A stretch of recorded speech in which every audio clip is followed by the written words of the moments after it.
Timóteo, capítulo 1. Conta-se que quando Abraham Lincoln morreu, 14 de abril de 1865, havia alguns objetos com ele que ele sempre carregava e que hoje estão guardados num pequeno museu no Senado norte-americano, dentro da biblioteca do Senado. E lá estão um lenço, um canivete, um porta-óculos, um par de óculos dourados, uma carteira de couro, $5 que estavam dentro da carteira e alguns recortes de jornal. Mas um recorte de jornal dizem que Abraham Lincoln tinha como sendo o mais especial. E era justamente escrito por um amigo dele que acreditou nele muito antes dele ser o presidente dos Estados Unidos, muito antes dele ser reconhecido mundialmente como um estadista. E esse bilhete de John Bright diz o seguinte: algum dia o mundo irá reconhecer que Lincoln é um dos maiores homens da humanidade.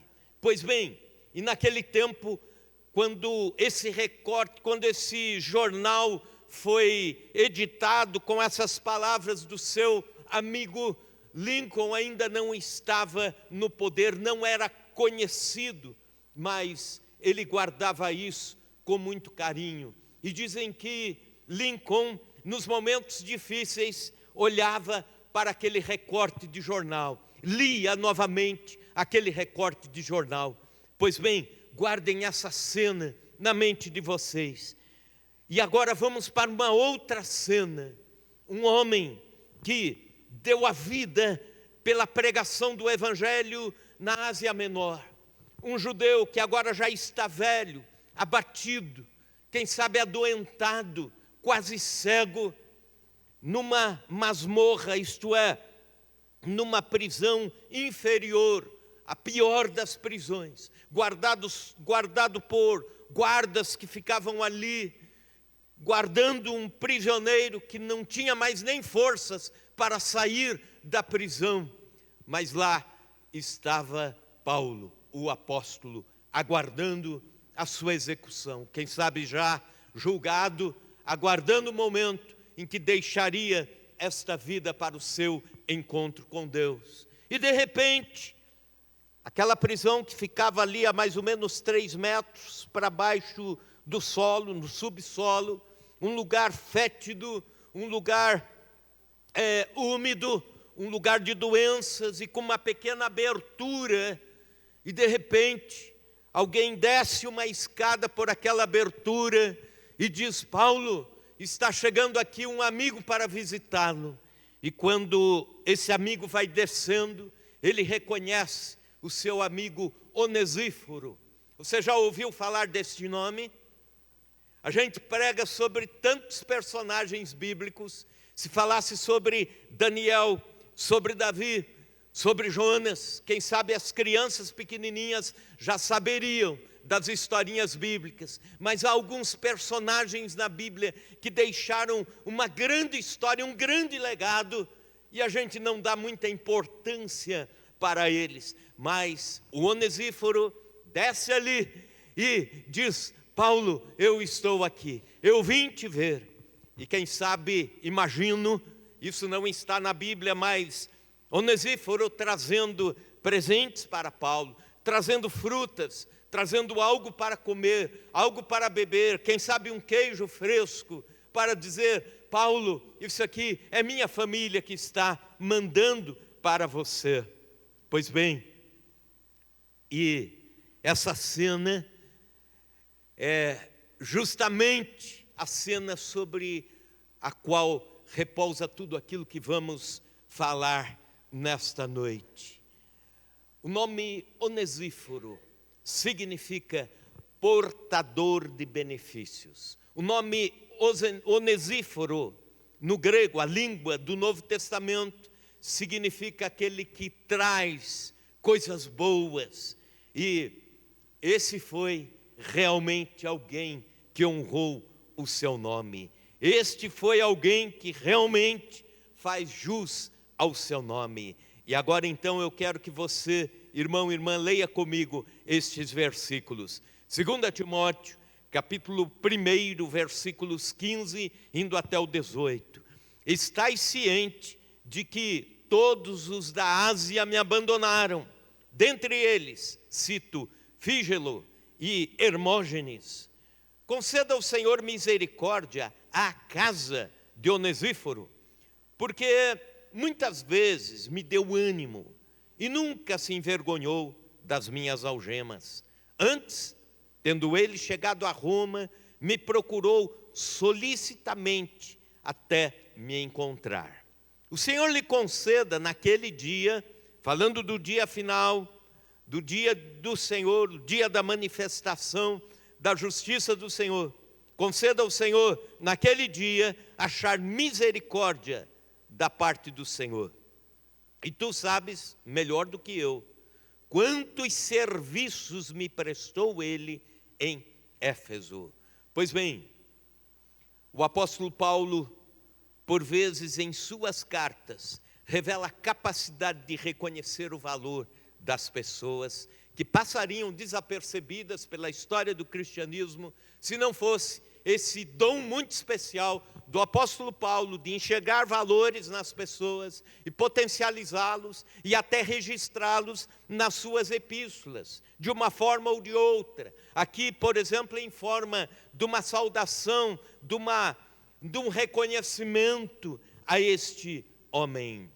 Pois bem, Onesíforo é um desses que Paulo se lembra e escreve a Timóteo. O apóstolo imortaliza, através da oração, através da escrita, a vida de Onesíforo e também a família dele.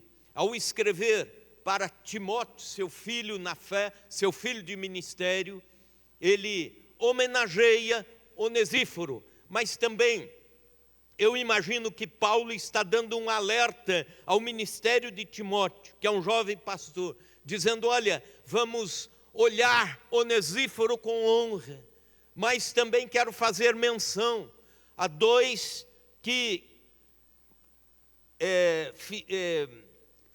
promoveram uma deserção, dois que de alguma forma fizeram com que pessoas tivessem vergonha de mim, Fígelo e Hermógenes. Pois bem, ao longo da vida, nós vamos ter pessoas que, de alguma forma, na nossa amizade, no nosso círculo de amigos, por algum motivo, vão pular, ou vão abandonar, ou vão deixar. Mas Deus nos chama a ser todos juntos, uns aos outros, onesíforos, aqueles que ficam até o fim. E quando Paulo está falando sobre isso, ele está dizendo: eu fui julgado alguns dias atrás, e sozinho, nenhuma testemunha ao meu favor, ninguém. E o Fígelo e o Hermógenes se mandaram, foram embora, no momento, quem sabe, que podiam estar aqui para, em Roma, testemunharem a meu favor.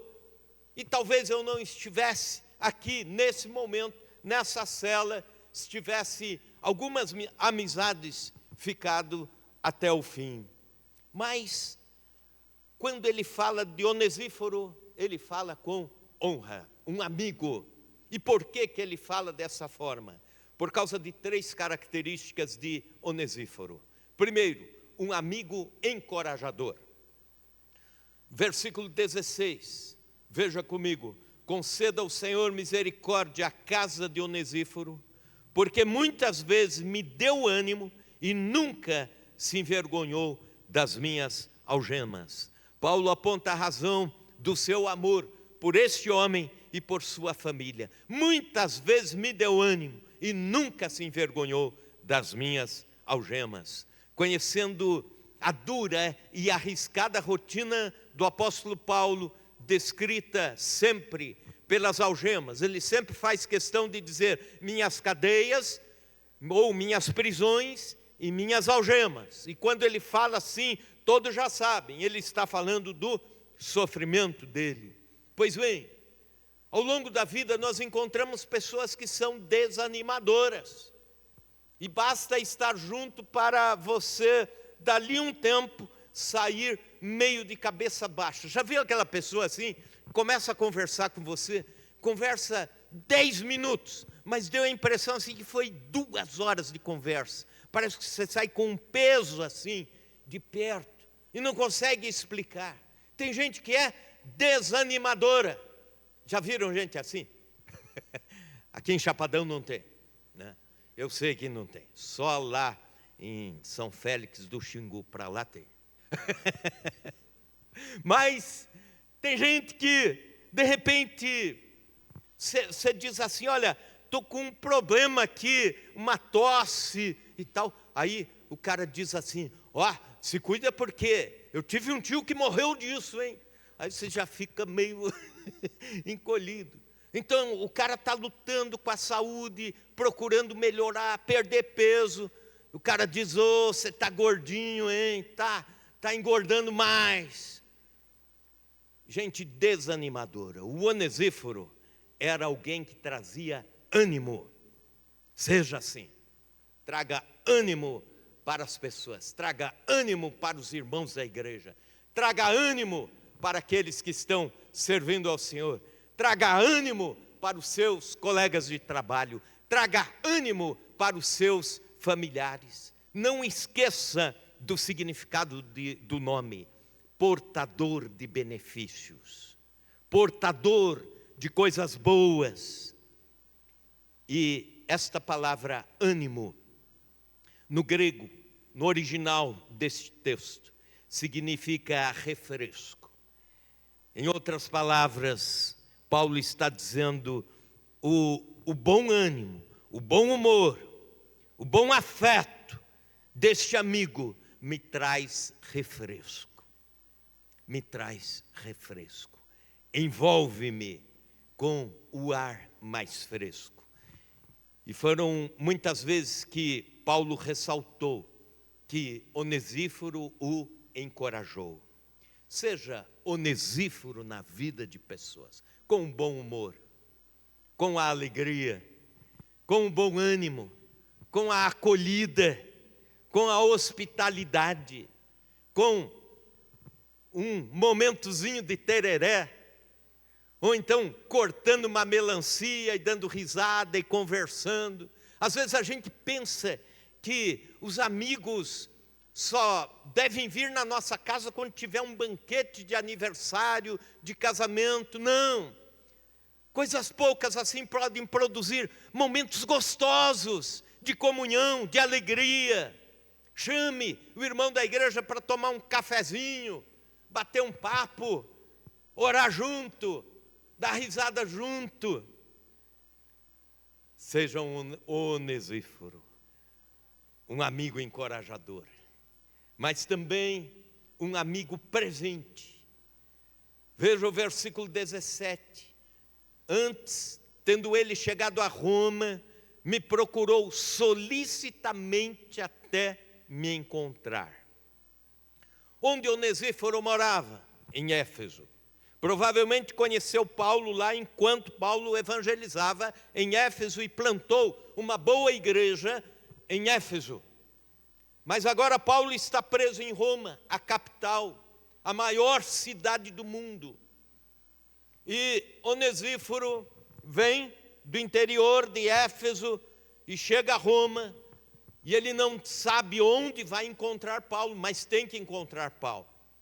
E eu imagino que foram dias procurando informação, indo numa prisão, indo em outra, procurando saber onde estava Paulo. E ele encontra Paulo. É interessante que para se fazer presente na vida de Paulo, Onesíforo sai de Éfeso e vai até Roma. São aproximadamente 1.600 quilômetros. Envolveria uma viagem, parte de navio, parte a pé ou de montaria. algo assim, uma viagem longa. Para você ir visitar um amigo hoje, 1.600 quilômetros, já é longe, né? E vocês têm carro, tem moto, tem ônibus, avião, e vai. Naquela época nada disso, eram dias e dias para cobrir 1.600 quilômetros. E ele vai. E é interessante que ele deixa a sua família para ir visitar o amigo. Porque Paulo se refere aqui à casa de Onesíforo. Provavelmente, então, ele tinha filhos, tinha a esposa. Ele deixou para ir até Paulo, para ir visitá-lo. Isso me lembra um menininho que chegou do colégio, da escola, e disse para a sua mamãe, disse assim: mãe, meu amigo continua internado no hospital, e eu quero vê-lo, eu tenho que ir hoje vê-lo, eu não posso passar de hoje sem vê-lo. Mas aquela mãe, pensando apenas numa criança, e no ambiente tão difícil de um hospital, pergunta assim: mas as coisas lá não são boas, você ir visitar o seu amigo, você é uma criança ainda, o que seu amigo tem afinal? E aí ele disse assim: meu amigo tem um tumor no cérebro e está entre a vida e a morte, eu preciso ir. E a mãe então dá um jeito de enviá-lo até o hospital, ele entra e vê o seu amigo. Depois ele volta para casa e a mãe pergunta: e aí, filho, como foi? E o menininho abaixou a cabeça, uma lágrima saiu do seu olho e ele disse: foi muito triste, mamãe, foi muito triste, porque enquanto eu estava lá, ele morreu. E a mãe ficou indignada, pensando que ele ia ficar traumatizado. Sabe aquelas mães super protetoras assim? E aí diz para ele: e aí, filho, numa cena tão ruim assim, imagino que você já se arrependeu de ter ido. Aí ele ergue o rosto e dá um sorriso e diz: não, mãe, eu estou alegre por ter ido. Sabe por quê? Porque a última frase que ele falou foi para mim. Ele disse: eu sabia que você ia vir, eu sabia que você ia vir aqui. E foi para a eternidade. Seja um amigo presente, seja um irmão de fé presente na vida do outro, seja presente na vida de pessoas que precisam não somente ouvir o Evangelho, mas precisam de amizades, de relacionamentos de nós cristãos. Vamos investir nisso. Sejamos onesíforos. Também, Onesíforo não sabia em que prisão Paulo estava. Então ele sai à procura. E o texto diz: procurou solicitamente, quer dizer, foi detalhadamente. Quem sabe de um lado para o outro da metrópole, da grande cidade de Roma, durante dias e horas, buscando encontrar Paulo. E encontra Paulo. Agora, um outro problema. Paulo não era apenas um prisioneiro religioso. Na condenação de Paulo consta que ele era um perturbador da ordem pública. Por causa da pregação do Evangelho e dos milagres que Deus fazia através de Paulo, ele era malquisto pelas autoridades civis também, e pesava sobre ele a condenação de ser um agitador, mais do que isso, um terrorista. E quando Onesíforo vai visitar Paulo, ele está praticamente dizendo isso: eu sou um cidadão, um estrangeiro, e estou aqui em Roma para visitar um terrorista. Você iria? Quem sabe não. Quem sabe a gente ia dizer: é melhor passar um WhatsApp para ele lá, mas não mexo com isso não. Ir visitar um cara que está preso por causa do terrorismo. Esse era Paulo. As palavras de Paulo remetem direto a esse homem. Ele me procurou solicitamente até me encontrar. A busca incessante por alguém que já estava abandonado por causa da política da boa vizinhança. E é mais ou menos assim que a vida dos relacionamentos funciona. Na prosperidade, nossos amigos nos conhecem. Na adversidade, nós ficamos conhecendo quem realmente são os nossos amigos. É o que diz o escritor Shorten Collins. A frase reflete a infinidade, algo distante, que traz no final uma certeza. Solicitamente, procurou ansiosamente, procurou atenciosamente até me encontrar. E também, em terceiro lugar, um amigo ajudador, aquele que traz benefícios. E Paulo termina a sua fala a respeito desse homem, dizendo assim: e tu sabes, escrevendo para Timóteo, e tu sabes, Timóteo, melhor do que eu, quantos serviços me prestou ele em Éfeso. Não há uma relação de serviços que Onesíforo prestou a Paulo, o pastor, o plantador da igreja em Éfeso. Eu fico imaginando Paulo, em 3 anos e meio que ficou em Éfeso, cuidando da igreja, evangelizando, e Onesíforo atrás, indo, ajudando a discipular pessoas, ajudando a visitar pessoas, ajudando a reanimar pessoas. Paulo, nos últimos anos já de Éfeso, dava aula para treinar obreiros da causa do Senhor, na chamada escola de Tirano, em Éfeso. E a Bíblia diz que todas as noites lá estava Paulo ensinando. E quem sabe Onesíforo estava repondo aulas para os outros, estava ajudando, estava até mesmo ajudando a ministrar e assim por diante. Quantos serviços! Amizade envolve serviço também. Relacionamento envolve serviço também. Quando a gente abre o coração para amizades, quando a gente abre o coração para relacionamentos, de alguma forma nós vamos servir pessoas. E servir despretensiosamente, servir pelo servir. Servir para que essas pessoas de alguma forma se sintam bem, sejam acolhidas. E isso nos ensina a sermos igreja. Igreja que preza por relacionamentos, igreja que preza por laços afetivos entre irmãos, laços afetivos, jovens, adolescentes e adolescentes, irmãos idosos, gente que ama despretensiosamente, serve despretensiosamente, serve sem receber nada em troca. Lembro-me da época de seminário, a igreja do professor Robert Laing, que ele pastoreava, ele era nosso professor de evangelismo por amizade. E aprendemos muito com ele.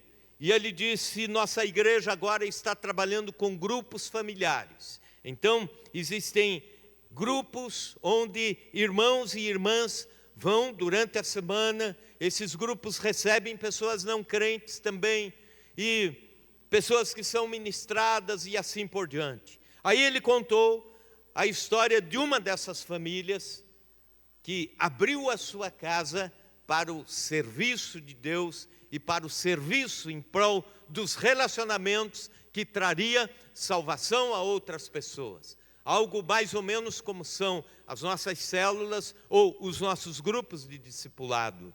Pois bem, e aí ele disse assim, e um dos casais voltou, depois de 3 semanas, 3 encontros, dizendo assim: eu não abro mais minha casa, pastor. Fecha lá o grupo, coloca a gente nos outros grupos. E o pastor perguntou por quê?